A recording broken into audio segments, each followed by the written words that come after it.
Welcome to another episode of Talking Gearheads. I'm your host, Frank Lee, and today our guest is Stuart Robinson, longtime friend and motorsports guy with a great story for us here today. Stuart, thanks for coming on board. How you doing? Great. Thanks, Frank, for letting me be on board. Oh, dude, it's my pleasure.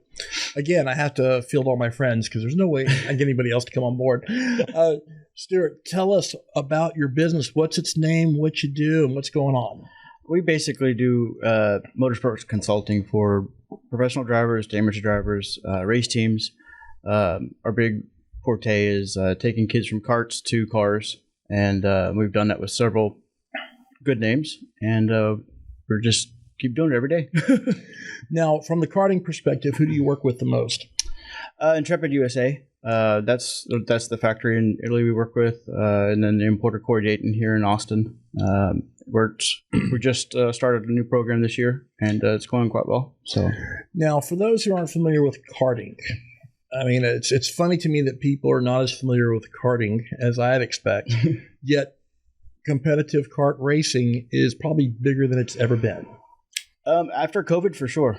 It sadly, COVID was a good boost for it, but it's gotten quite popular now. It's quite different than it is in this over the pond, because overseas you have what I call real karts, which are shifter karts, and over here it's more or less not a hobby, but they're 100cc karts, electric start. They're a good training tool for people, but most of our training for our drivers that go pro is done in KZs, which is shifter karts. I mean, you're 0 to 100 and back to 0 in 6 seconds. Jesus. So you're not going to get much better than that unless you go to IndyCar. Yeah, right? Holy cow. Yeah, we do a lot of training in the shifter kart stuff. All our race team stuff is some KZ stuff because the class has basically died off here in the States. But it's more, all our race team stuff is all 100cc and whatever's popular at the moment. One of the things I talk about in sports is how you have the grassroots level with the largest number of participants at that level. And of course, as you elevate in skill and ability, it's a filtering process, getting down to that 10%, 1%, 1% of 1%, et cetera, until you're at that really top international level, going for the world championship and the money that goes with it. Knowing how few drivers and cars are in a Formula One event, 14? Yeah, 14, yeah. That filters down from how many, say, just in the United States, how many kart racers would you say are total kart racing in the United States? How many competitors? I'll make it simple. It's easier to get a baseball contract than it is to be in auto racing. I believe that. For sure. But your grassroots pool, what would you say the population of grassroots go-kart racers are in this country right now? Oh, if we were to put a number to it, there's probably over 1,000, more than that, a couple thousand cadets, which would be, and then you go pro or national level, you're looking at maybe a couple hundred, spread amongst the series. And then you go down to when you go to our big race in Vegas, which is coming up in November, December. Also known as Super Nats. Yep, pretty much. That's it. You'll have about 50 to 60 guys show up.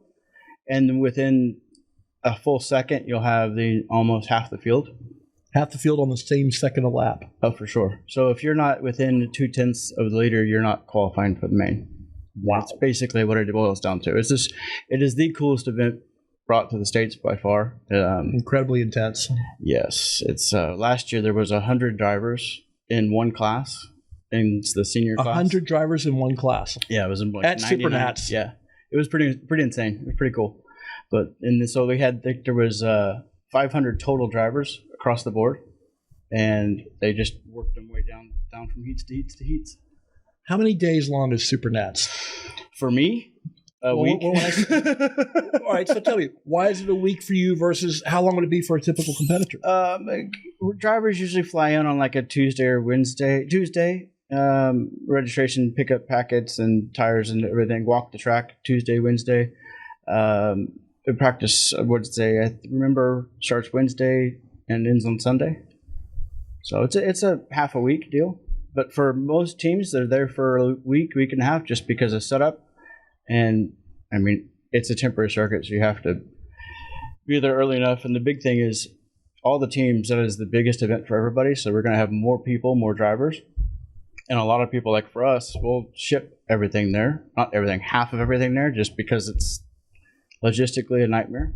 And easier for us to load the trailer for what we're used to loading. And then with more drivers, we'll ship everything else there. And then we'll have to build it while we're there. So we'll be there 2 days early and build. Building carts and building the setup and build. Yep. Wow. And it's fun. I mean, it is the most fun event by far. It is a lot of fun. That is incredible. So just like in automobile racing, you have your factory teams. How many factory teams are there even to count in the world of go-kart racing? True factory teams? Or how many factories are there racing in Supernats these days? I would say true factory teams are only based in Europe. Okay. They still, for instance, they will send over a few factory drivers here in the States. But here in the States, you have importers, or you have the factories that have their own distribution set up here. And then they'll send over, they won't have the true factories here. They'll just send over 1 or 2 drivers for that event. But the importers here act almost as if they are a factory. I mean, they've got so much funding into it now. It's impressive. I mean, it's grown tremendously. So are there any carts manufactured in the States these days? There is, and I would say it's probably 2 to 3. Now, they're on the dirt level, that's a whole other conversation. That's a whole other world. Yeah. A world I don't know that well about. We're just doing asphalt today. But in the 4-stroke market, which has grown tremendously, like this weekend is the Grand Nationals in Indianapolis, and there's 400-500 drivers there, I'm sure. I mean, it's one of the biggest races of the year. Just for 4-stroke? Just for 4-stroke. But they have like medium, light. I mean, just too many classes. But that's the only series that really has an American chassis that's competitive in it. And what's sad is they're still the same price cost-wise as everything else from Europe. So it's half one dozen the other. 6 1/2 dozen the other. I get it. I'm with you. Now, Stuart, you and I have known each other for several years at this point, and I met you, and you introduced me to Alec Goodell. And would you count him as one of the people you helped bring along? For sure. I mean, Alex... Because he met you... How old was he when you met him? So I met Alec when I first started... before I started my business in Kart Nation 2006. I actually met him at a local race. Shoot, he was probably 8, I think. He was 8 tiny. years old? Yeah, he was tiny. Wow. It was pretty funny. He's 26 now. Yeah, he's a lot older now. But so Alec was I had just finished working with Spencer Piggott and Nick Neri, and Alec was racing in Florida, and racing with Nick Neri, and his dad asked him who helped him, and Nick just turned him on to us, and I had just moved to Houston. And so where are you from originally? Originally Oklahoma. Oh. But I left the day I graduated high school and never looked back. And went straight to Miami for 3 years and then moved to Houston. MSR Houston hired me to build their kart track. So I moved to build the kart track at MSR Houston, and that's how I met the Udells. This is the guy who built the go-kart track at MSR Houston. Sorry about the bent corner. But and then basically I selfishly used Alec to build a great karting program, and Alec brought along a lot of good guys. I mean, he was fun to work with, a lot of fun. So. And how many titles did you wind up winning with Alec?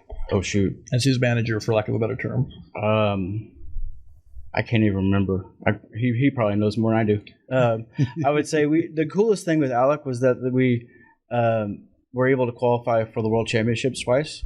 Whoa! Or once, and taking him to Egypt was an absolute blast. That was really cool. So you guys went to Egypt for the World Championships? Yes, it was a blast.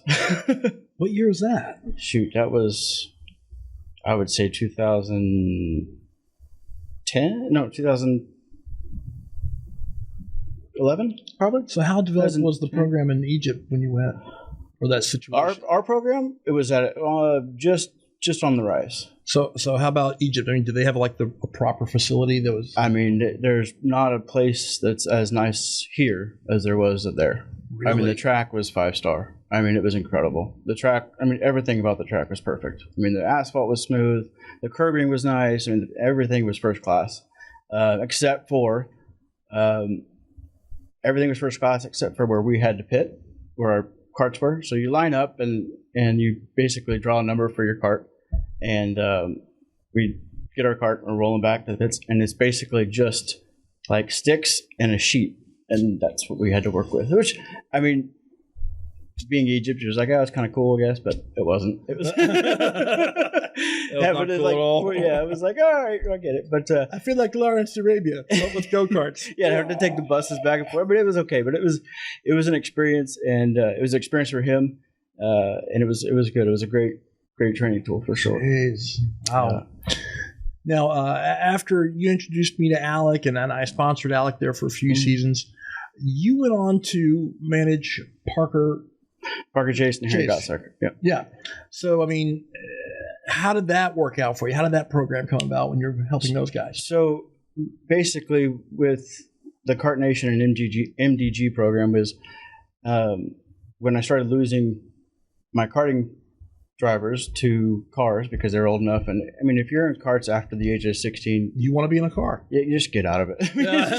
Just get out.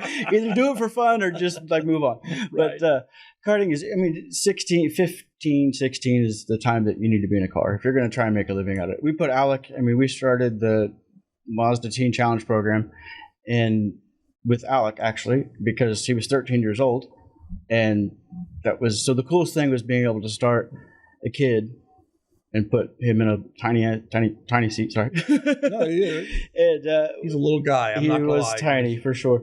And putting him in Spec Miata really helped us launch MDG. And so once we did the ladder program Parts to Cars, it took off. And we had Clark Topi, we had CJ Cram, and then we had just several drivers that really came to us to help grow their careers. And although we had drivers that were racing for other karting programs come to us like, hey, I'm 14, I want to do something, or 13. Right, because you had a ladder program into a car that nobody else had. We did, correct. And so our karting program kind of didn't die off, but it more was just there it went from national to regional just because it was there just to feed the drivers in the cars. And then when Alex started doing the Mustang with us, we started Pearly World Challenge with the Mustang. Well, he did the Camaro the first year with Momentum. Then we started our own program in the following year. We ran 2 years with the Mustang. We ran Nick Stacy and TCB, I think the car was. And then we closed that program in 2016 just because honestly, I was on the road for 41 weeks a year. And that kind of burned me out for a while. Yeah. And so when we closed that program, our Spec Miata program was huge. It was just bombing, but I was just burned out. Yeah, well, no, and for those who've never been racing, I mean, gosh, when I was racing motorcycles, both as a racer and later as a wrench and a crew chief for a team, I mean, that was only 10 race weekends on the national level and another 5 race weekends on the regional level, on top of working at the shop all week in between, and that wore me out. For sure. And I thought for some reason I'd be better off going motocross racing, but they run a 15 race series locally. Yeah. And that was even harder, so I can't imagine 41 weekends with cars, 41 weeks chasing how many titles? Well, we had, and I was very blessed because I had some incredible guys. I mean, we had Ed Gelfus that was basically running. Ed Gelfus, a legend. I'd love to get him on the podcast. Yeah, he would be good. He's a great guy. I mean, and he is a wizard when it comes to the Miata stuff. I mean, it's just anything really. But he basically ran our Miata program, and then I had my father that I hired, and he brought and ran our karting program. So I would basically go from race to race to race.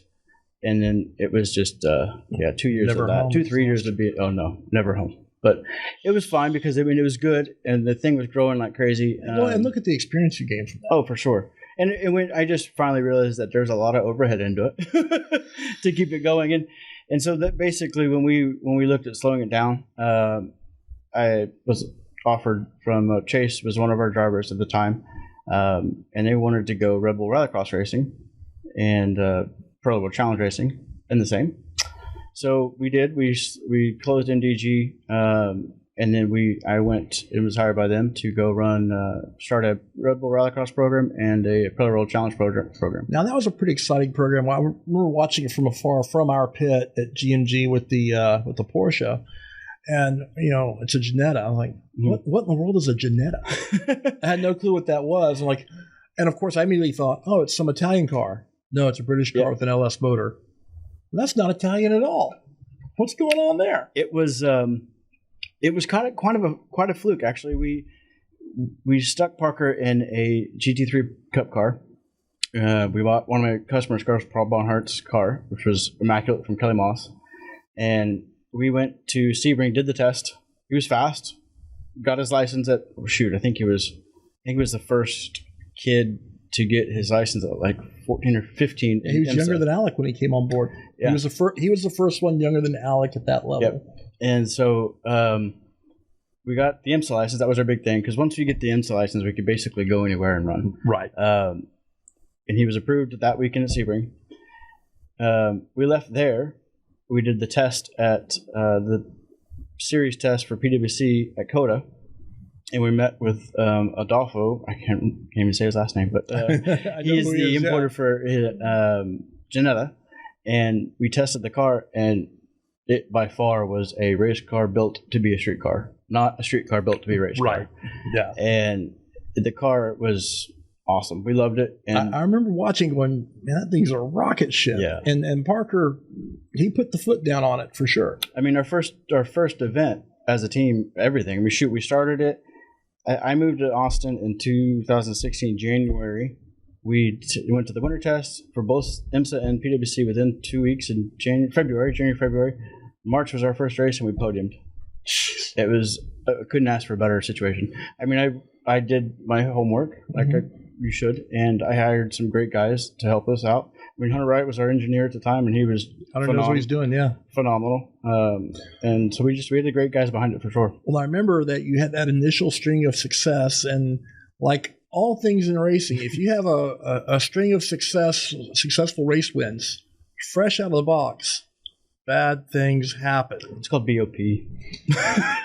That's another term for BOP. Bad things happening. For sure. People don't like you to win when you're new. But no, it's a great. I mean, it was good.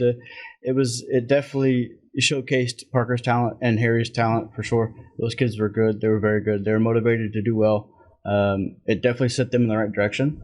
We did 2 years of that and 1 year of the Red Bull Rallycross program, which was interesting to say the least. I had never been to a rallycross race in my life, and let's do it. Let's see what happens. Yeah, it was cool to see one of our cars jump and land, and yeah, it was cool.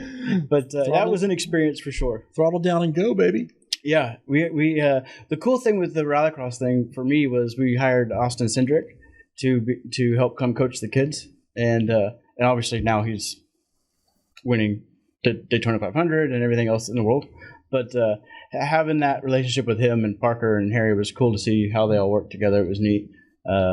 We met a lot of good people with it, and then the series folded. And so it did just fold up because I haven't seen it in a long time. Yeah, so the GRC program folded. They did it one more year after we closed. We focused strictly on sports car stuff, and then after that, Harry and Parker signed with Brian Hurd Autosport. Okay, and then now Parker's doing NASCAR, and then Harry's still with Brian Hurd Autosport, and they're running with Hyundai.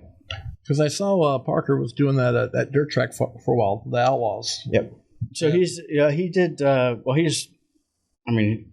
worked his way all the way up to I guess it's Infinity. But he's in an actual car now. Mm-hmm. He's moved to North Carolina and doing NASCAR. Oh, so when he left, he was going to North Carolina. Well, no, he just moved there, but he went straight from sports car stuff, and he still does a little bit, but he's now doing NASCAR. That's his route. Parker Chase, watch out for him. Keep up from this guy. He's doing well for himself for sure. Jeez, wow. Because going back to BOP, for those of you who aren't familiar with it, it's called the Balance of Performance. It's the great leveling tool that all the racing series use these days to make sure everybody has an even chance to go win a race. Yeah, that's a fair way to say it. I mean, that's the technical definition of it. Yeah. It's technically what they're trying to do. It is. It's what they say they're trying to do. Yeah, and it's a hard place to be in, especially when you're running a team and a program that is funded by the drivers. It's a difficult. I mean, everybody has their job to do, and you just got to respect it. And well, I remember seeing your frustration the first time. Because I knew that you were working with it, but I didn't know any of the details of it until I was sent to. We were at Laguna Seca for the last race of the season. I was there trying to find a deal for Alec to transition from the Cup car into GT, and I had to go to the steward's office for a tag or a piece of paper or something. Franco, get this. Okay, I'll run up and grab that. And I watched you coming out of the office and. I was really worried about you. I was pretty upset. Your face was red. You were sweating. You were breathing heavily. I wasn't sure if you had won a fight or had lost one. I mean, you looked like you were fresh out of a sparring match. And I'm like, whoa, what's going on here? It's I'm a lot different now. But when you told me what had happened, and then you calmed down and told me more detail later, all I could think was, holy cow, I don't blame Stuart a second. I probably wouldn't have been as professional as he was. My big thing was that at the time is I don't like changes during an event. See, that's what gets me about BOP. And if you want to make a BOP between weekends, sure. Yeah. Give the team a chance to. Exactly. But to after qualifying make a change. Yeah, that's my biggest thing. I'm totally fine with when it's before an event, you hit restrictor change, weight change, whatever you want to do. Give me a moment to go bolt this stuff on. Yeah, but after qualifying, I was pretty upset. That's so rude. Especially when we were doing we had just come from dominating at the beginning of the year. Not say dominating. We were a young team with young drivers, and we were doing very well at the beginning of the season. Then halfway through, they restricted us, which was totally understandable. They start adding a little more weight, and I get it. Restrictor on the motor, and then add some more weight. So then we finally get out of it. That wing's a little too big. Maybe a little smaller weight, a little more, maybe a little narrow turn. It was very frustrating for me at the time. So. And of course that second season when I was watching you guys run, because knowing how good Parker was and how fast the car naturally was, and at the first race of the next season, watching him in 7th place and listening to the car go down the straightaway is like, and I texted you like, it looks like he's dragging a parachute down the straightaway. And you said to me, yeah, we were restricted to 60% throttle. Yeah. I about fell over. I had no idea. That was Laguna. 60% throttle. Something like that. It was a lot. After a whole season of adding weight and restricting and adding weight and restricting. Yeah, 60% throttle. Yeah, it was a tough pill to swallow for sure. And being the last event was because of all the points championships were on the line. I think we were going to be top 3 or top 5, and obviously we didn't have a chance after that. So that's why I was pretty upset. Oh, I mean, because like you said, when you explained later, you said, "Yeah, if I'd known it was going to be like this, I wouldn't have packed the trailer." Yeah, that was kind of my attitude. But why would you? Yeah, because why would you send yourself to the slaughter? I mean, you're spending for a 2-car program, you're spending $80,000 a weekend. I mean, each driver's they're 35, 40 grand into it, easy. And so it's just who wants to spend that kind of money? Be told that you can only drive half your car. Oh, and also we had totaled a car that day, a weekend too. So that was probably that's never fun. No, that was not good. Totaling cars is also bad. Hashtag crashing sucks. Yeah, it was not good. Oh. Man, they don't put that in the brochures, do they? No. Oh, you're in racing. There's insurance for that. You're good. You're in racing. That must be the coolest job in the world. It's fun on the outside. No, it's still fun. It's great. I mean, it's I make it look good. It is. I mean, I tried to get out of it for a couple of years, and I did. But it's like a drug. I mean, drug mafia. Yeah, it calls you back for sure. They don't let you out. Yeah. My podcast is how I stay out of it. Yeah.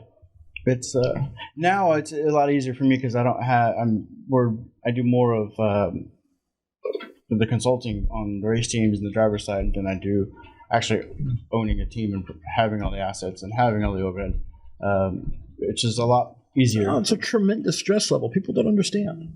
No, I mean just as a shop owner, like for example, I've got this wonderful young technician working for me that I trained myself. Mm-hmm. I never considered myself qualified or really high level enough to take on, or much less any kind of training program. So I was always trying to work with highly experienced people, even if they were willing to make a transition. As long as they had experience, I was willing to deal with that. But experienced technicians bring their own headaches, I've come to learn. Yes. They all have their own way. Yeah. And their way's the only way, and all other ways are garbage.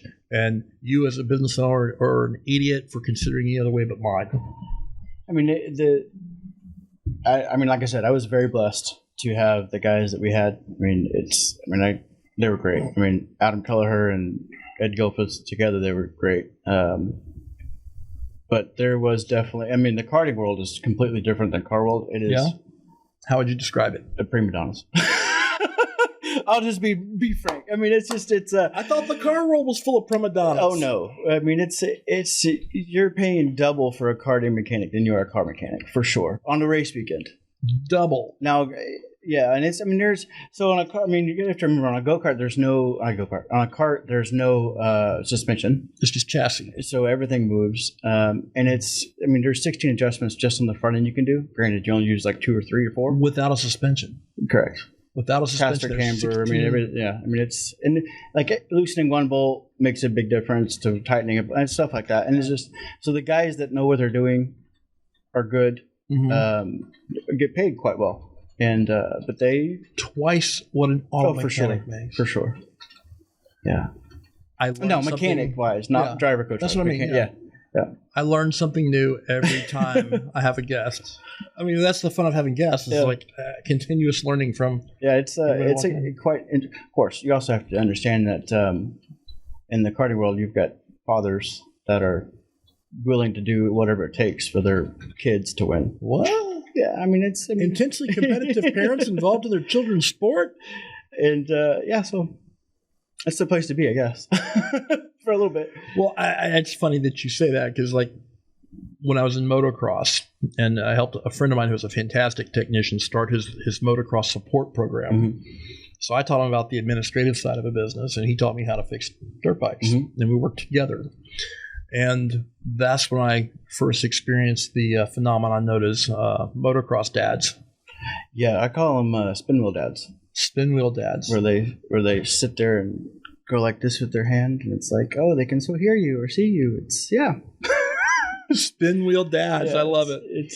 And it's funny because I had grown up in this small rural town in Alabama where the sports dads, because that's all there was. There was football, baseball, basketball.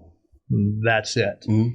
And you had your talented kids who could play the sports well, and you had the fathers drunk in the stand raising trouble. Mm-hmm. Just a fun story. We had a father that we were at a Grand National, and something happened. I don't know the whole story, but the end result was he was asked to leave the event, kicked out of the event.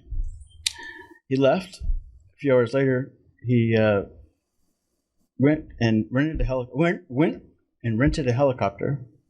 So this is not a poor dad. Oh no, hovered the event the rest of the 2 days, just so he could watch his kid race. It was impressive, for sure. Rented a helicopter and sat in a helicopter to watch the sun race. Yes, it was. You got to think about it. So the budget for that's what I'm thinking. Look, what is because to me that blows my mind because I'm thinking a go-kart budget. These go-karts are the expensive ones are what, $10,000? So a KZ is going to run you 15 to 16,000, and then and that's a brand new car. You're correct, and then a Cadet is going to run you $65,000 to $8,000. So if you buy a used go-kart, it's a season or two old. So if you buy a used one to get into it, you're probably around 5 to 6 on a 100cc level. Yeah. On a shifter level, you're probably at 7,500 for good stuff. 7,500 for a go-kart. Tires are how much? These tiny little tires. These little, $250 a set. The whole set is $250. Mm-hmm. And that lasts all weekend? One race, so you'll get 4 or 5 sessions out of them. Really? Mm-hmm. That's better than spending a lot more than that in sports cars. Oh yeah, for sure. Zero. Yeah, for sure. Yeah. I mean, so I can't help but think of this as a high quality, great learning experience at a fraction of the budget of sports car racing. Yet, a 12-year-old kid to be up front on a national level is spending $150,000 per year. It's a six-figure sport. It's a six-figure sport if you're going to be competitive at a national level. Yes. Yeah. So that's a Spec Miata budget. I would say if you were to look at a total budget for Spec Miata to karting, you're about the same. But now, with the greatest, to me, that's the greatest training tool ever, is Spec Miata, and I think everyone should go into Spec Miata before they go into any other car.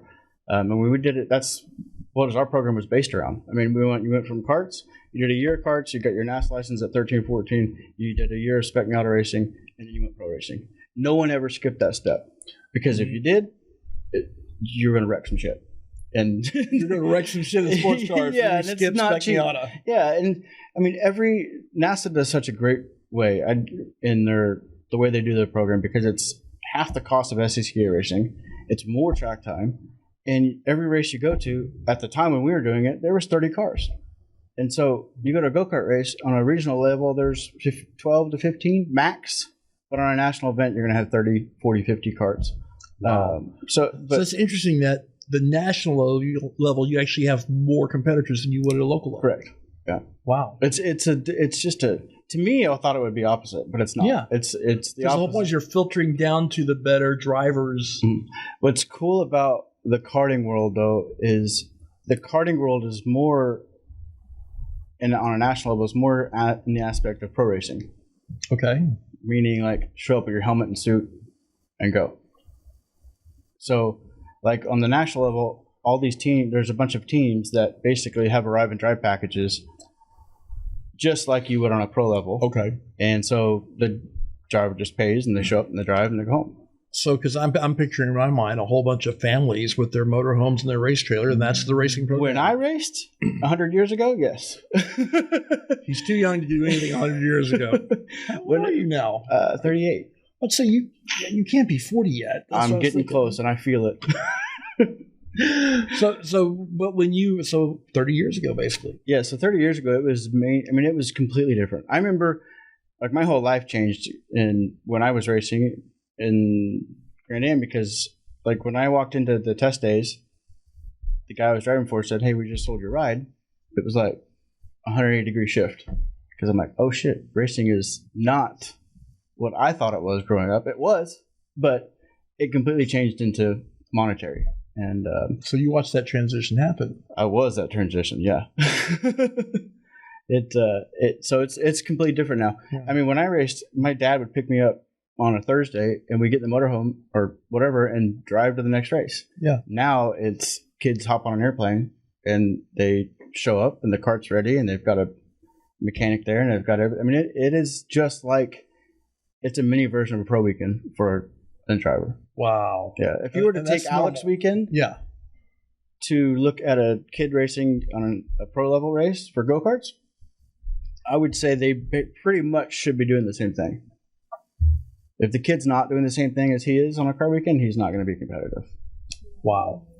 So I guess because with all the work that goes into loading, transporting, unloading, prepping, and running, the physical exhaustion of all that before you even get in the cart. Now, there is some dads that do it, and I total respect. I mean, I don't know how they do it, but they're old school for sure. And I mean, there's a couple of them here in Texas that there's one that reminds me of my brother and I, because it was my brother and I growing up, and now there's these two kids that run, and their dad does everything. I mean, it's impressive. And so stuff like that is, to me, that's what I think of racing. That's the sport. Yeah, and there's not a better family sport than, I mean, I was very blessed to grow up in the racing world, and I can't get out of it because I love it so much. And it's I mean, shoot, my dad's still in it. Really? What is your dad doing these days? So when we sold MDG and Kart Nation, we sold the karting pro side to CRG in Italy, and so my dad went to work for them. Okay. And in 2016, and he's still there running that. He's running the program for CRG. And so for those of you who don't know, CRG is one of the factories one of the manufacturers for racing go-karts. Yeah, they just won the World Championships this year. Yeah. You know, don't you have a background with them at some level? Or I did. So that's who I drove for from when I was 14 to 18 when I quit driving karts. From 14 to 18, you drove. So I drove for the importer for CRG, and we drove. I mean, shoot, that's all I ever drove with CRG. It seems like, but I was with them forever. So I guess you competed at the national level. I did. I won 7 national championships. Yes. 7 national titles. Yes, that was. That's kind of my background of how I got everything started. I started coaching. So I guess when you go to Supernats, people are like, dude, that's too much. I try to hide. No, I just hide because you're so busy there. What's cool about Supernats is they separate the day into basically shifters in the afternoon, or adults in the afternoon and kids in the morning. Uh-huh. And so if you have a kid and an adult driving, you're there from 6 o'clock in the morning to midnight. And so it's a long day. And but if you're there as a rep or consulting this year will be a little easier for me, just because I'll be there basically with Intrepid USA doing that. In the past, it's been either coaching 2 or 3 people or having my own team there. Last year I only had 2 drivers, which was good because they were both in shifters in KZ, and so it was afternoon only, not morning and afternoon. The year that Alec and Cartopi did it, and CJ, and we had a girl named Bristol Gunderson do it, I think we had 12 drivers, and we had morning. He ran morning. Well, all of them almost ran morning and afternoon, and that was the longest day of my life. I can't imagine, because that's all on a big, basically effectively a giant parking lot. It is. So that Las Vegas sun on black asphalt in the summertime, and it's always cold because it's in November. Oh, it's in November, not summertime. Okay. Yeah, so it's always cold. And last year, before last, it rained. Yeah, in Las Vegas. Mm-hmm. I remember when my dad, when I stopped doing the karting stuff and just was focused with Chase and Gottsacker, he sent me a text and he's like, "Hey, fun fact, I'm sending a couple of chassis boxes of rain tires to Vegas because it's raining." And I'm like, "Oh, that's not possible." Yeah, so it's rained here quite a few times, but it's that's mind blowing because I've never even heard of rain in Las Vegas. So that is such a thing. It's not a it's always around when we want to race for sure. Of course, why not? Yeah, in fact, last weekend I was in Pittsburgh for a race, and that is a beautiful place. And is that a dedicated karting facility? So it's a lot like if you've been to NOLA, or it's even not. It's MSR Houston's not near as nice as this place is. This place I would compare to Barber. Okay. I mean, it is absolutely beautiful. The only thing it's missing from Barber is statues at the end of the pit runners. Honestly, it's that pretty. It's that beautiful. Wow. But so what they've done is they've built a purpose kart track on one side, separate facility, and then the car track on the other side. We ran the car side with the karts, and that was a lot of fun. But so Sunday it rained, and we packed up and went home. Dang. Yeah, we won some Saturday and said that we're done. Ouch! Oh my gosh. Yeah. So how many places in the country? How many states have these? How many facilities are there like that in the United States? It's getting more popular. In Florida, a lot. Well, not as much as there was, but it's more popular on the West Coast. Okay.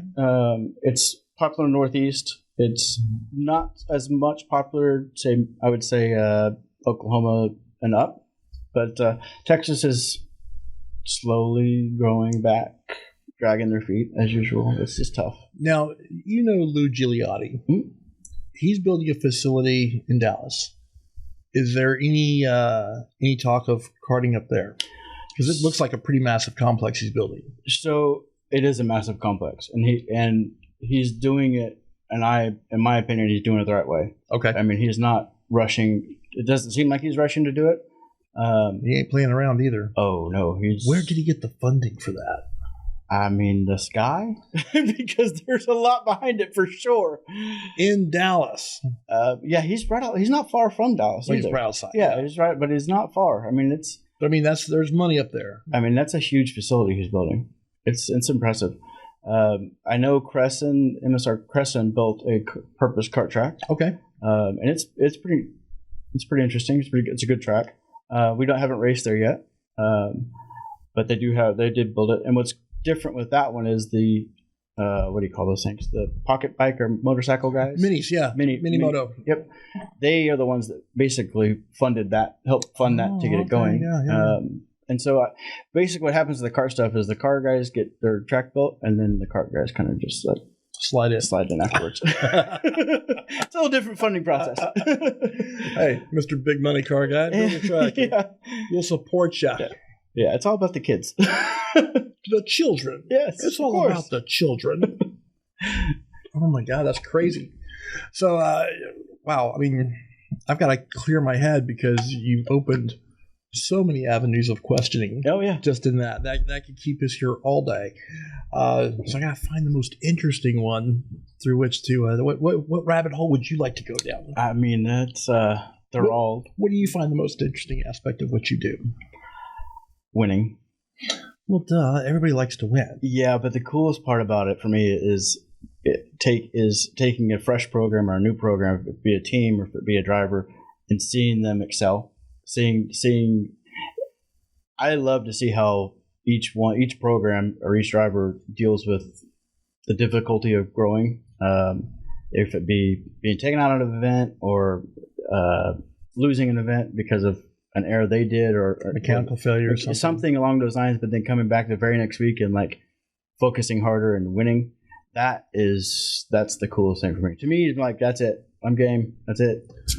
So, as someone who has scouted more than a little bit of talent in your time, what's the key component you're looking for in someone who you think is going to make it versus someone who he's just fast today? The biggest thing that separates drivers from amateurs is desire. I mean, and you hear that a lot, but how would you define that in what in your role? How would you define that? I'll give a perfect example. So, Alec is a perfect example because when he grew up racing with us, it was, I mean, everybody struggles through high school. Like, I mean, you meet girls, you do all this stuff, and they kind of fade away, and then they come back. And when Alec graduated from Clemson, he passed up a good job opportunity. Yes, he did. I remember that. And boy, did I hear about it. Yes. Not from Alex. Exactly. His dad, like, yep. Right. I mean, I was the first one to ride to get on him about it because I'm like, dude, no, like, this is a for sure bet. And the desire that he has to be where he's at right now, that's what makes it. I mean, for you to stick it out like that, it's impressive. And of course, for those of you who aren't as familiar with motorsports as ourselves and you're watching, let's just say the motorsports career is one of the most uncertain things. It's the most finicky. It totally relies on if someone's happy or not. I mean, it really honestly does. I mean, at the end of the day, it's a hobby business for everyone involved. And even at the pro level, that was the big shocker sure. in getting involved with Alec and yourself. You guys opened my eyes to motorsport. And on the one hand, it was exciting. On the other hand, it was disappointing. Mm-hmm. I came from motorcycle racing, both motocross and sport bikes. Mm-hmm. From the beginner club level all the way up to AMA Pro Superbike, in working with various people. And in that, in those days, motorcycle racing, you had actual factory teams and factory riders, all American based. Yep.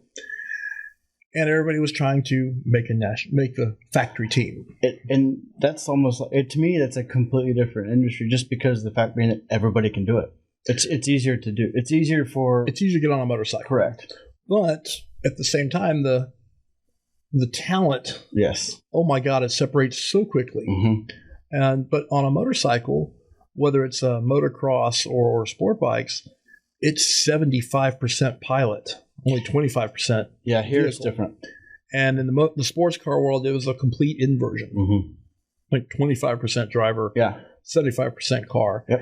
And on top of that, the transition for me was it was basically 2 hours of shop time for an hour on the track. Yeah. And when I got in the car, I was like, holy cow, it's 8 hours of shop time for 1 hour on the track. Yeah, it's a lot different. It's what's... And, of course, the budgets and the equipment needed is so dramatically different. Mm-hmm. Yet, once I got into it, I realized these are the same guys. Yeah. They just do it with bigger budgets and more wheels, but it's the same people acting the same way. Mm-hmm. I was surprised at the lack of forethought, lack of organization, lack of professionalism with budgets that were eye-wateringly and unimaginable to a motorcycle racer. Yeah, it's a lot of people try to keep track of it, and at some point you're just you can keep track of it, obviously, but it gets up, it grows very quickly. Very quickly. And so the finicky nature, like with motorcycle racing, man, if you're fast and you're not too old, then you got a solid chance of making a factory team, so long as you're not a freak or get in trouble a lot. But at the same time, that 1% of 1% talent separates so quickly, so early. I was there when Nicky Hayden was a 15-year-old who just got his license to run amateur in in WERA, 600cc WERA novice. And yeah, he was fast. And 2 years later, he was on the Honda factory team in AMA Superbike. Yeah, that doesn't happen in cars. And so, in other words, if you had the talent and you accomplished the winning at a certain level, or even a halfway decent level, there is always another place for you to go and climb that ladder. Mm-hmm. And when I got to sports car racing, none of that was. Where's the ladder? Where's the structure? Where's the? And that's what's so cool about AMA. And I have a lot of respect for AMA because they have a proper way to grow. And that's what I just thought that would be there in sports cars. Yeah. So the difference in sports cars is a lot like karting. Everybody's greedy. Well, of course. And if someone's and when you have money, I get it. But it's, I can do it better than you. So they go and start their own series, and now they've diluted the whole thing. Oh, their own. I love when they do that. That's the best. And it's like, okay, but AMA has like one program. You go, you do this well, you get your next license. You do this well, you do, and that's the way it should be. But karting does not do that, and it's and what's crazy about AMA, they separated the sport bike from motocross. AMA runs motocross. AMA sold superbike racing off to a new group. Oh, I didn't know that. Yeah, this has happened several years ago. And that new group was run by Kevin Schwantz, Wayne Rainey. Oh. And I'm embarrassing. I should know. The point is, they started a whole called Moto America. Okay, yeah. So AMA does not, they sanction it, but they don't govern it or rule it. And what it is, these world champion legendary racers got together as a group. Yep. And took over motorcycle racing in America, and the AMA let them because the AMA was tired of the headache. Mm-hmm. And like we're just going to do our dirt bikes over here; it's way simpler, and that's how it is now. Yep. And but even then, like you said, there's a complete structure to this thing, and it parallels the European structure. Yeah. And that's what's frustrating for me with karting. It's the most frustrating thing because it's like, okay, in Europe you have. For instance, you have KZ1, KZ2. KZ1 would say would be the pro factory drivers. KZ2 is your guys that are trying to be KZ1 or your guys that are my age or younger that are not doing it for a living but still have to go to work on Monday. Mm-hmm. And those guys actually have their own weekends because there's so many of them. Here, they don't even try to build that class. And it's frustrating because it's like, if you mirror what actually works over there, it will work here. Because where do you think we buy all our product from? Europe. It's the same programs. Just do what they do. Why do we have to reinvent our wheels? Because everybody wants to control the market is our problem. Capitalism is a great thing. It's a great thing. But the marketplace sorts itself out pretty quick too. It does, and that's the U.S. for sure. Wow, because that's not in the brochures. Yeah. I catch myself saying that a lot both as a fan of the sport, as a participant in the sport, as a business owner in the sport. I mean, boom. And next thing I know, I'm involved in something, and Christ, I'm learning it the hard way all over again. I'm like, wow, none of that was in the brochures. I mean, for example, the best thing that ever happened to auto racing was the fact that we quit making our own race cars here on the pro side and went spec GT3. I think the smartest thing finally we ever did. And the series, every series involved in that has grown. Building your own race car is cool on like drag cool on stuff. paper, yeah. But when you're, for instance, we have a WL program that I'm working with called Stuart Motorsport, and Andy Cantu started his. You're working with Andy Cantu. Yeah. Oh wow. He's fun. He's fun to work with. Absolute blast. We bought a car to go WRL racing with, and when you build your own car, you don't have the parts all as spares that a spec car does, and that was our downfall to one of our events. And so it's perfect. My point being is spec racing and GT3, TCR, and GT4. As much as we complain about the cost of the car, my response is like, oh yeah, try and build one.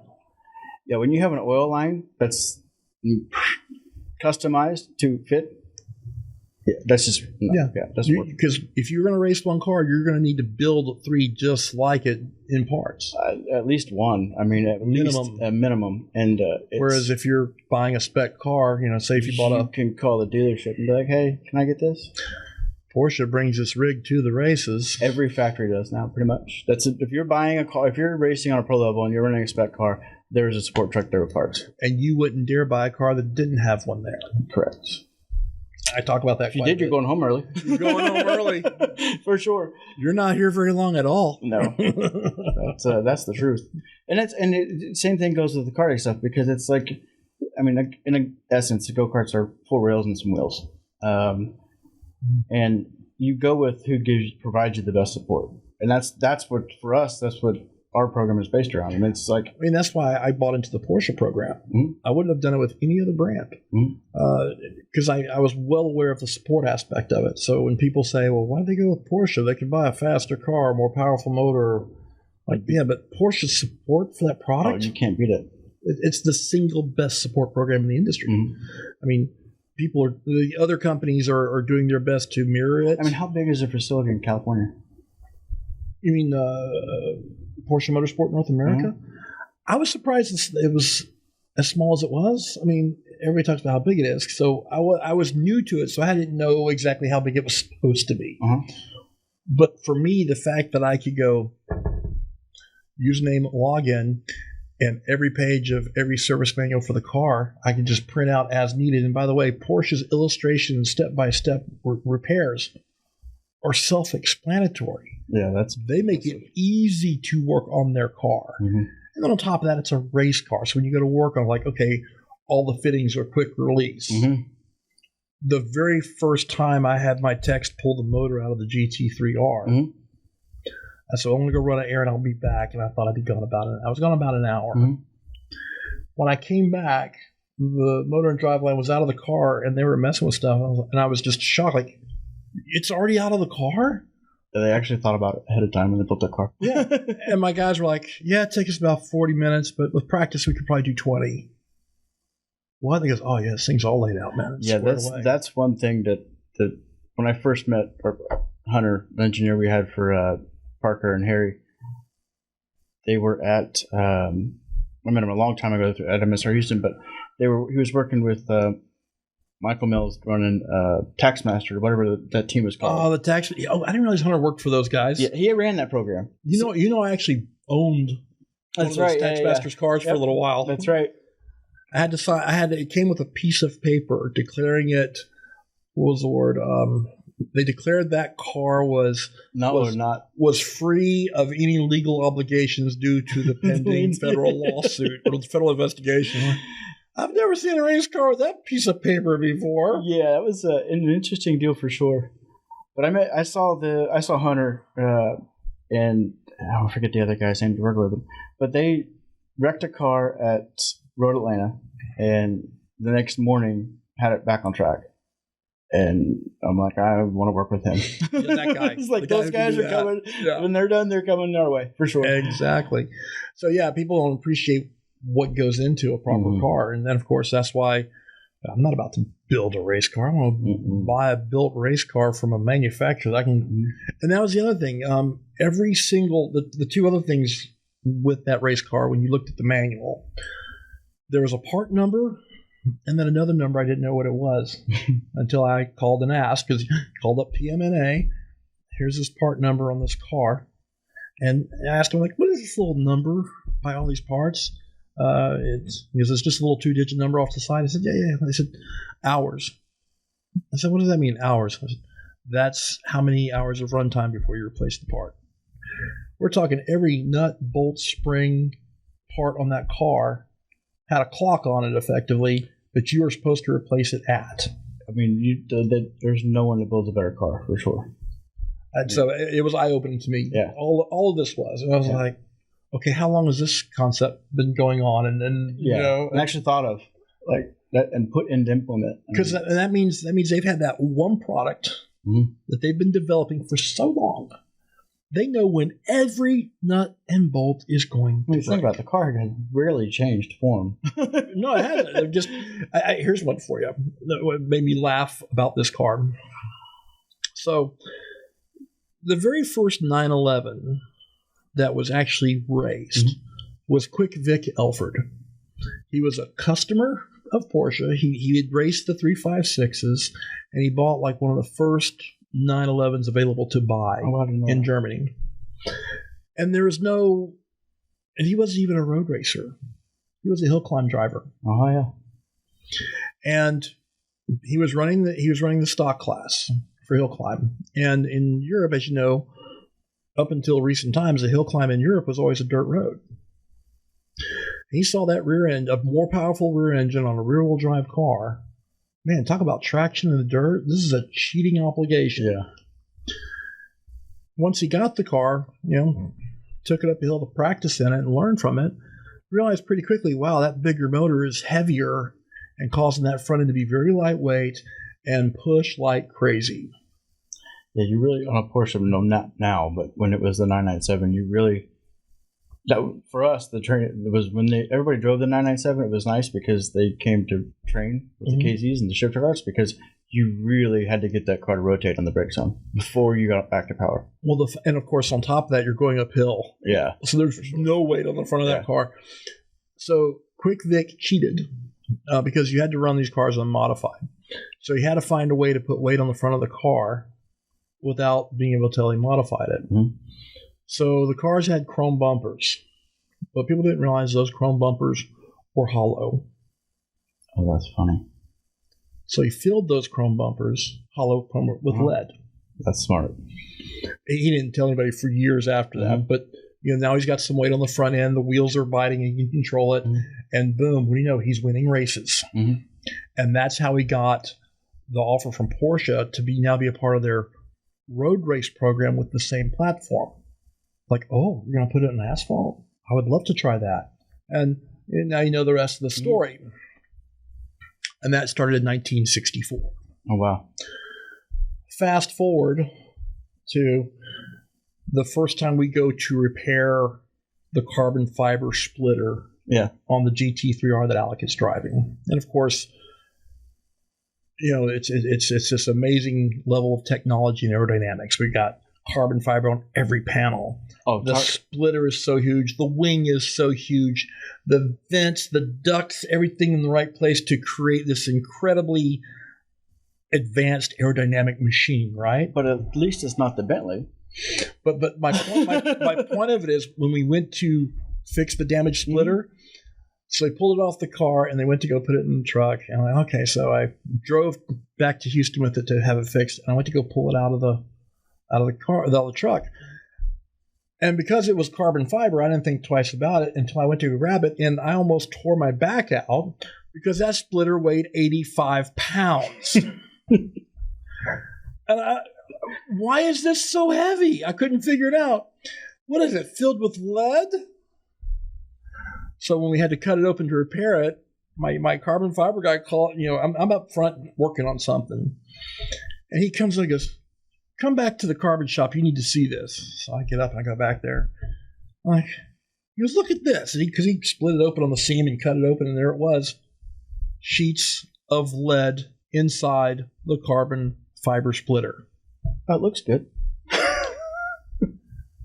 50 years of all of this advancement, and Porsche's still putting lead in the front of the car to make the front end bite, even in road racing. That's funny.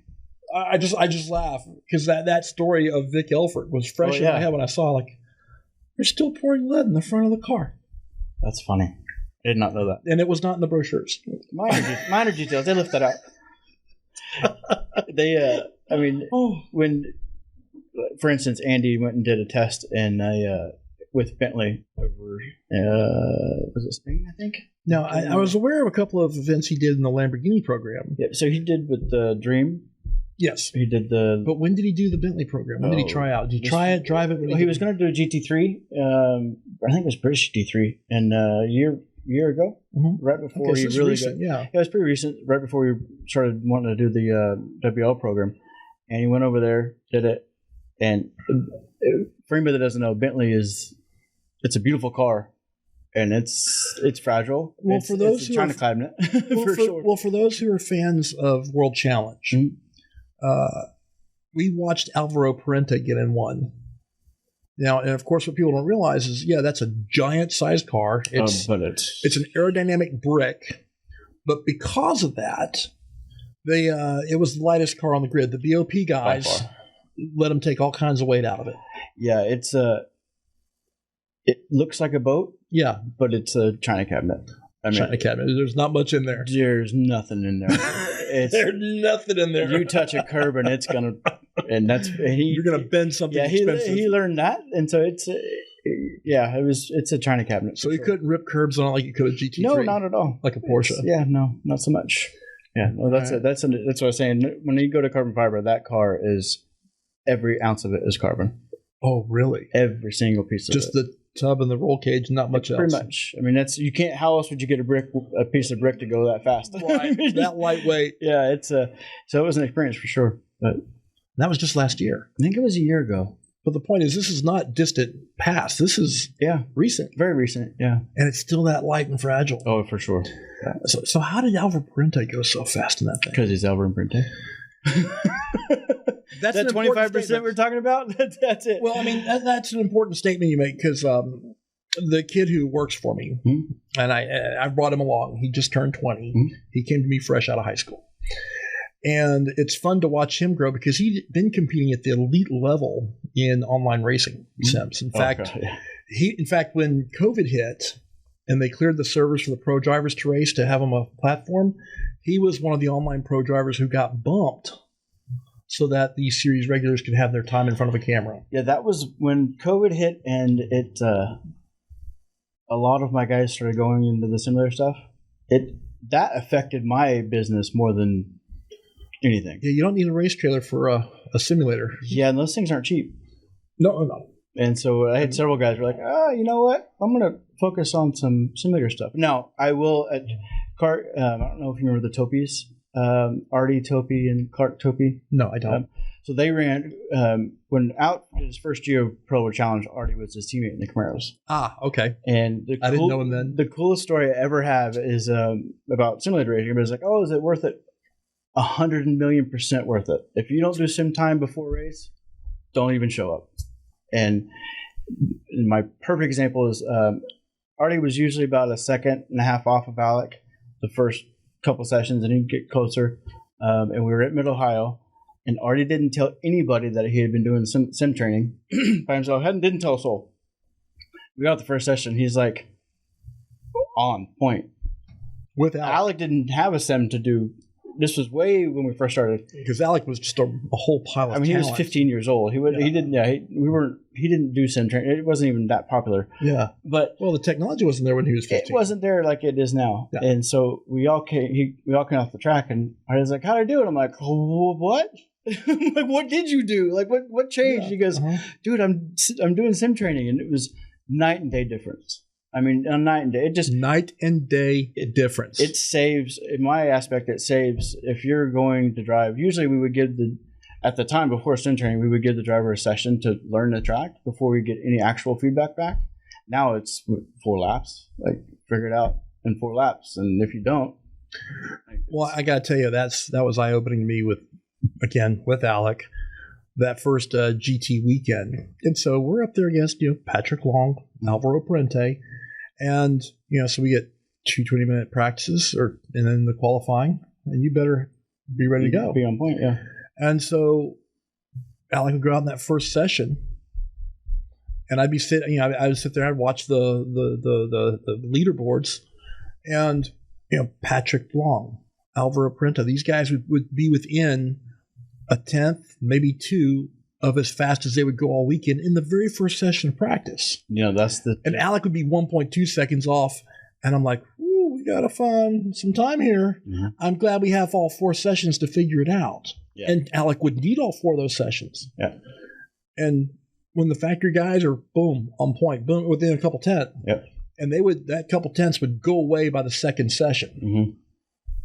Yeah. And Alec would finish 9 tenths off that pace. And he had cleared 3/10 of a second off his time. Yep. And I was qualified 9th. And we're within the same 9/10 of a second. We're in 9th place. Thanks for playing. I'm like, God. So these guys aren't just fast. They're fast right out of the box. That's the biggest difference. And to me, that's like... And they wouldn't even use a whole session. Fast. If you're not fast on cold tires, on a pro level, if you're there to have a good time and you're there to enjoy it and you're there to learn, totally different situation. But on a results side, this is pro. This is the pro level. Yeah, this is the top level at World Challenge. I mean, on my side, if you're not fast on cold tires within a tenth or 2 of your hot lap, you're not going to be. It's that tight of a difference. Oh, 1/10 between be. Cold and hot. 2, 3 tenths maybe 3 tenths max. I'm thinking 5 seconds. No. And you're saying inside of a half a second. Oh, for sure, should be between hot and cold tires. Yeah. I mean, you're think about it. You're on a tire this big. Yeah.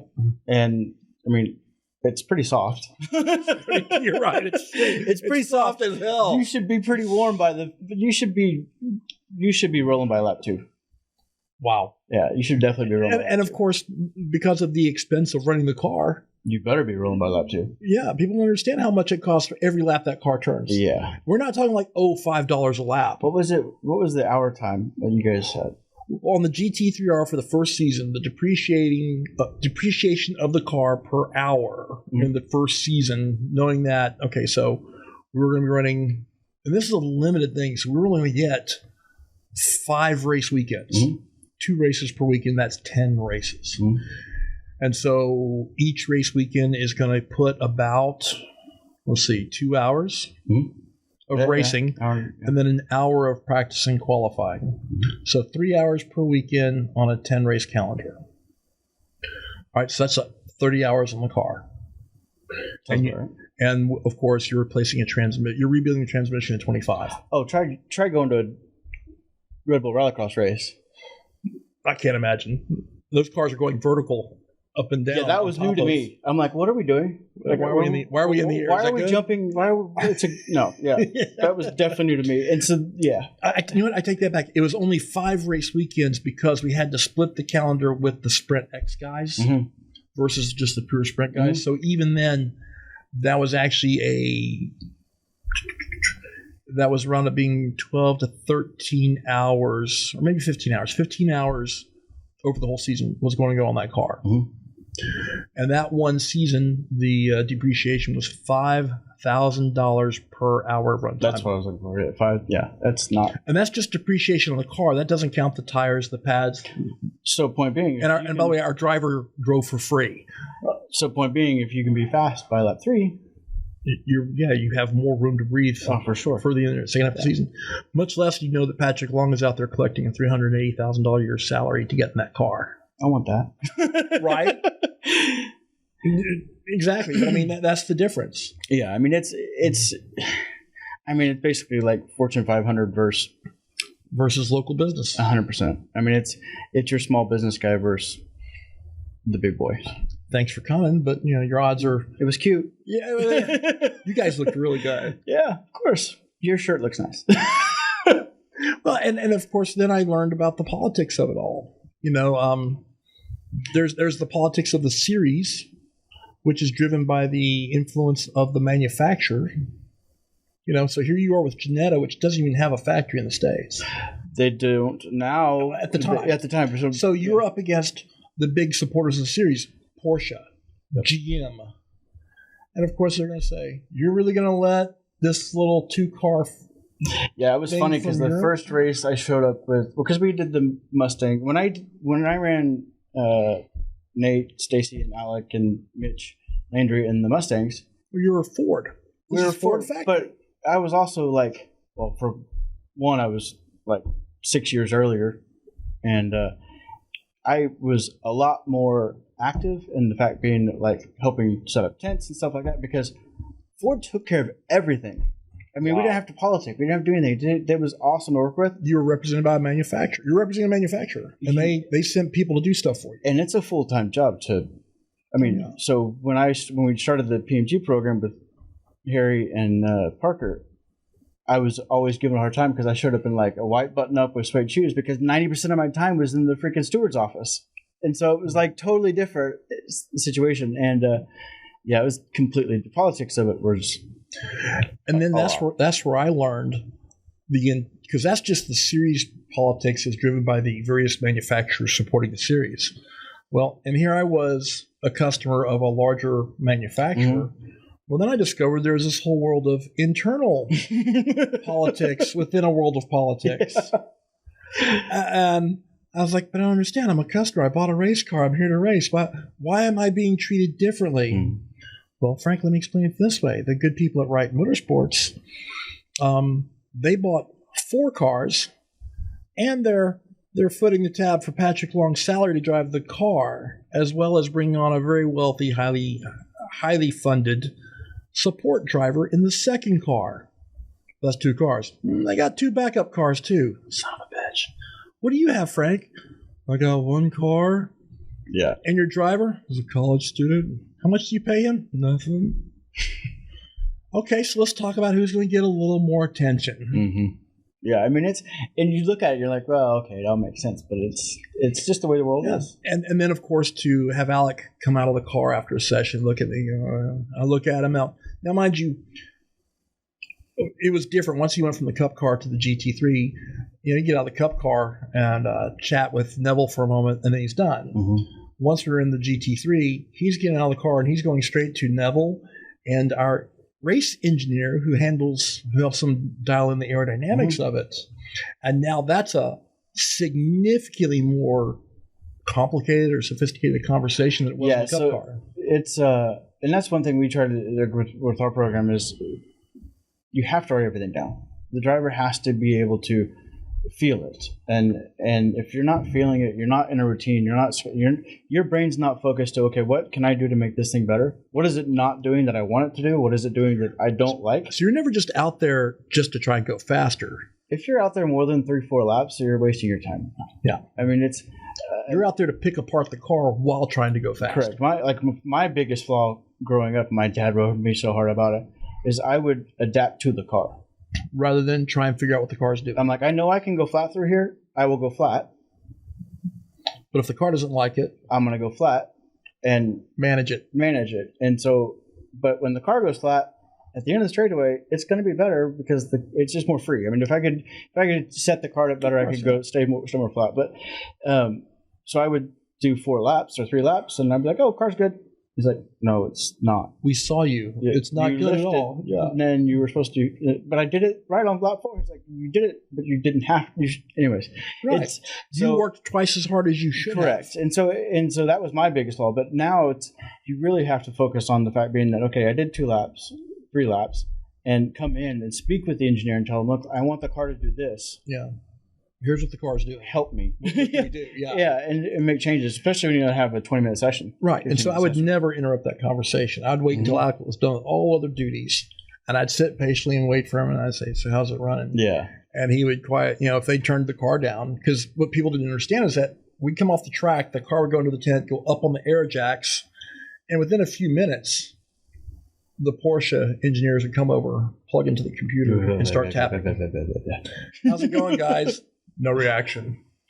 Looking good up there, guys. No reaction. And when they're done, they unplug, and I say, thanks for coming, guys. And just no reaction. Like, I don't exist. And I'm thinking, I'm the guy who bought this car. Why do they treat me like I don't exist? Yeah. Because they got 6 other cars to get to. We don't have time for that. Goodbye. There's not even a goodbye. There's just no interaction from them, like robots. Mm-hmm. And then the next session, come out of the car. Alec would talk to his guys, have a moment with them. And how's it out there? And he'd say, they turned the car down. Like, really? Right, yeah. I said, how bad? He goes, just enough that I can tell. Yeah, that's the frustrating thing. Because you're getting too close to the team with the 4 cars. Mm-hmm. Too close. That's the frustrating thing with GT3 Cup is you can be controlled quite easily. Well, with GT3 or with Cup car, well, they can just you're all here to run, go. To an extent, but the same thing you fought with in that series at the GT level, yeah, it's GT3 level. Yeah, I mean, if they have someone that they want to have up front, they'll have them up front. And no disrespect to them because they are who they are for a reason. And well, what's so funny to me is I heard stories of a similar nature from the old guys who raced in the 70s and 80s. Mm-hmm. And they had a story of, so we were with our team, we were driving, we built the Porsche, we were running the Kremer car, and we went out for practice, we went out for qualifying, and the times came back, and here we were, we realized we were going faster than the factory car. And so we're pumped. We're in for a win this weekend. And they would get the visit from the Porsche guys. And they'd say, congratulations on your setup. Congratulations on running the car. We're very proud of what you've done. You need to deliver the car down to our pit, and you can take ours. And you'd say, you can't have my car. That's my car. We've prepped it. We've done all the work. We're ready to win. Well, if you could get that car down to our pit in about 20 minutes, that'd be great. You can't have it. Excuse me? You can't have our car. Oh, okay. Did you want parts when you start breaking things? Mm-hmm. What do you mean? Oh, you can say no. But forget it. If something breaks, you need a Porsche part because you're not getting. Yeah. Oh, okay. Use your car. I was like, how would That's called a lease program. Right. The lease program. But they would physically take the car from you. Now, with the electronics, they don't have to take the car from Correct. you. Yeah. And I didn't appreciate that until after the program was over. Yep. And I still owned the car, and the car came home. And when I logged on to my site at Porsche to, because the manuals will be updated. I get an email notice as there's an update to my account. And, look, they can do the manual for this now, or they can rebuild that, or they've updated a part, and I need to order it. And so after the season was over, the new car was introduced. Mm-hmm. I got an update on my account, and, the software that the engineers were using is now available to download for my car. Oh, that's fine. Download. I bought a computer just to download onto it, right? I'm going to run my own car. I'm going to dial my computer in. I got a master's in IT. I know what I'm doing. That's funny. And I fire it up, and I look at the software like, oh, wow, look at all the things you can do to turn the car down or turn it up or... Yeah.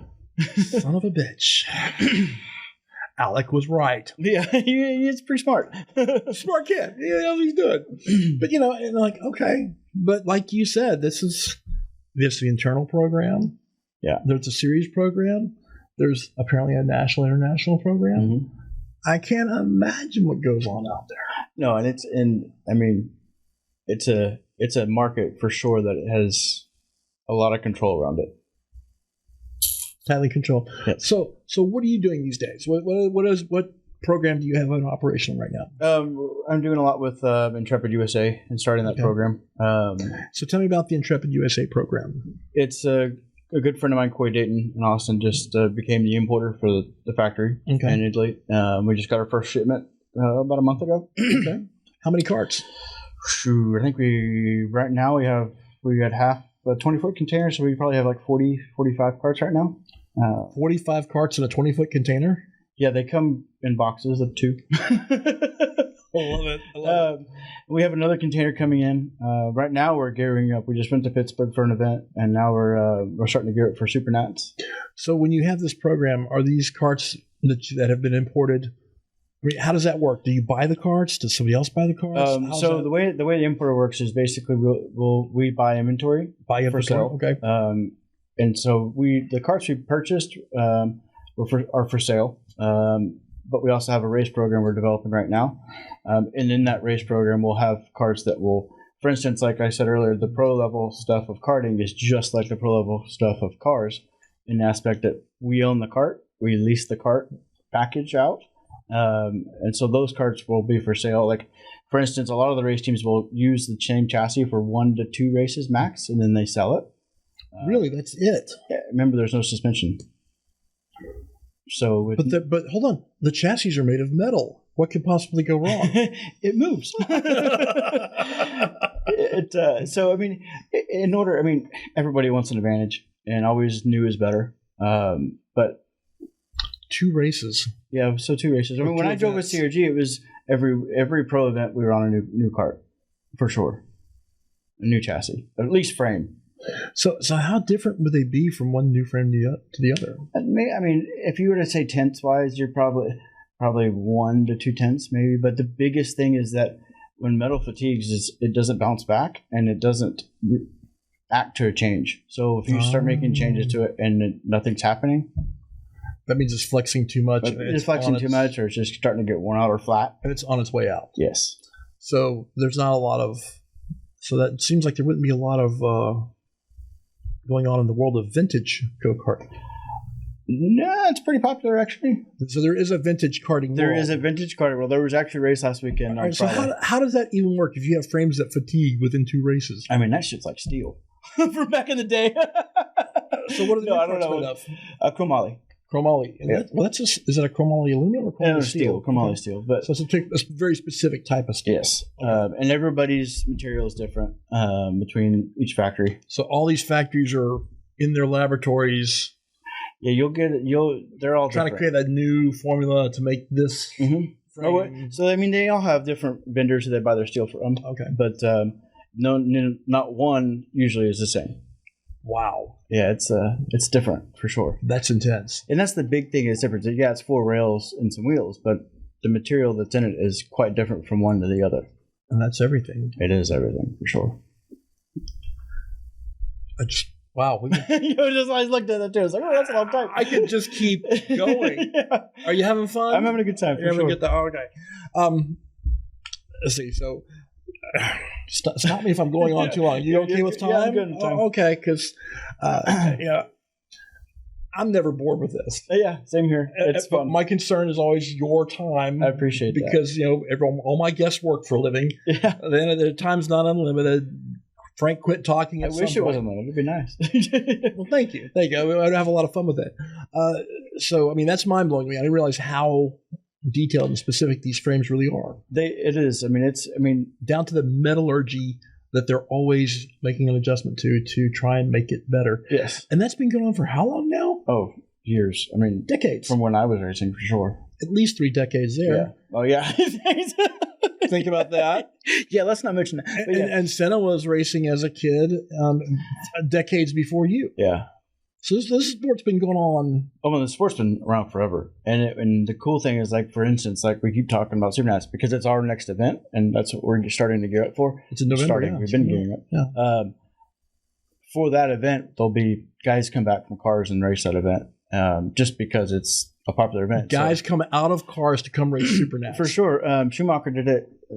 That's right. I heard about Schumacher doing it. He did it. And then, like, a lot of IndyCar guys come back. IndyCar guys. Shoot, I was going to have Patricio Award that just won a couple weeks ago. Uh-huh.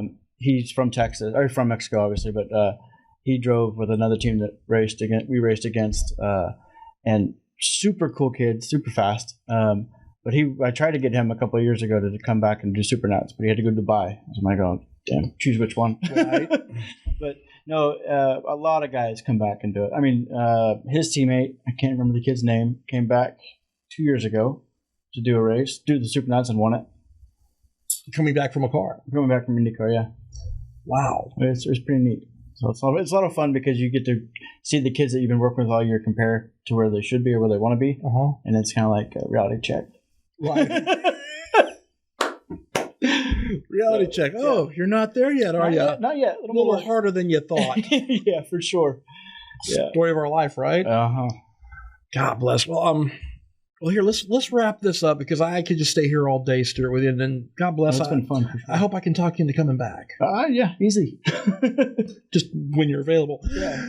All right. Well, then let's wrap that up then. Sounds good. Everybody, thank you so much for joining us today. And as you see, my good friend here, Stuart Robinson of SRR Motorsports Consulting, and other really cool stuff this guy does.